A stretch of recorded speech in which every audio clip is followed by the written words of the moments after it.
ਐਡੀ ਨੇਚਰ ਦੇ ਮਾਲਕ ਨੂੰ ਪਰਮਾਇਆ ਨਹੀਂ ਜਾ ਸਕਦਾ।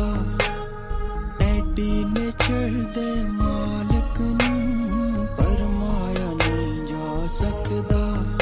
ਉਹਦੀ ਉਸਤਤ ਤਾਂ ਹੋ ਸਕਦੀ ਹੈ,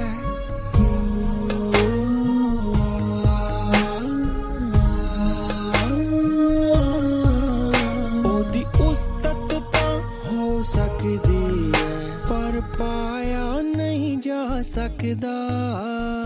ਐਡੀ ਨੇਚਰ ਦੇ